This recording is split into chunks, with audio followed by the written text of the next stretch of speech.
Okay, in this tech tutorial, we're going to show you how to create a chart using nonlinear data ranges. For this example, I'm going to be using the cell range B6 through E6, and then B13 through E13.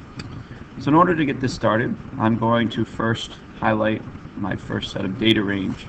So I'm going to click and drag over top of my first data range, again, B6 through E6. Next, I'm going to hold down my control key and click over my second set, which is B13 through E13. You'll notice now I have two sets of data ranges, and they are nonlinear, meaning they are not next to each other. Now, to insert my chart, I'm going to insert and chart. And you'll see that my chart might not come out exactly the way I want it at this point in time. So I'm going to scroll down and select the type of chart I want. For this example, I want to use a column chart. Now, I want to change the way my column chart looks. What you're going to notice here, we have a few different choices here. I could say combine ranges, and some of these check boxes here. What I'm going to suggest to you is, first off, I'm going to leave mine with currency, meaning dollar signs. So I'm going to leave this unchecked. Notice if I check it, the currency goes away. Second one, you'll see switch rows and columns. Notice if I click on there, it starts looking a little bit more like the type of graph I want. Notice if I click off. Now as we continue to click through these choices, just take a look at some of these. Notice if I use column B. Column B is not going to give me good data, so I'm not going to use that. Row 6. Row 6 would be pretty good data because it's going to have my identifiers of computers, monitors, printers, and software. That's pretty good.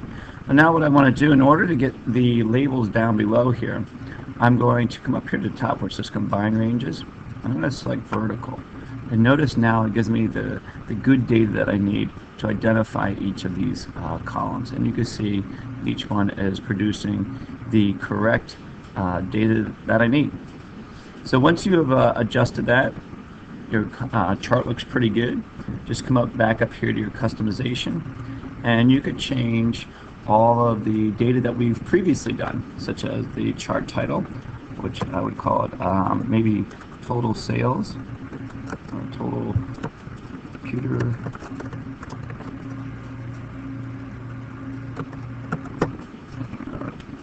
To the extent to that, something that you're going to give a label of total. Again, you can always change your colors, your font size, whatever it might need, bold, italic, underline as the standard ones. Remember, as you scroll down, we want to choose your axis titles, obviously horizontal, going left to right, so we want to maybe give this a proper name. So let's give this one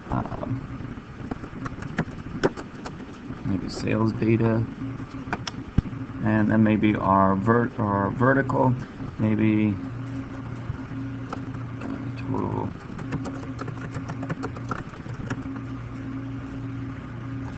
sales.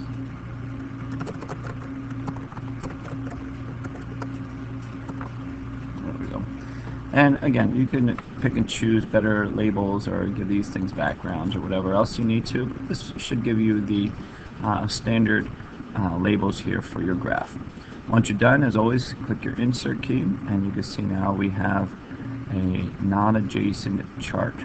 Again, this is not going to be quite as easy as in Excel, but you can definitely do it. You're just going to have to play around with some of your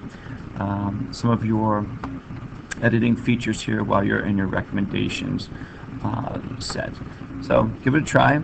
Hopefully this helps you out a little bit getting started with non-adjacent column charts. Okay.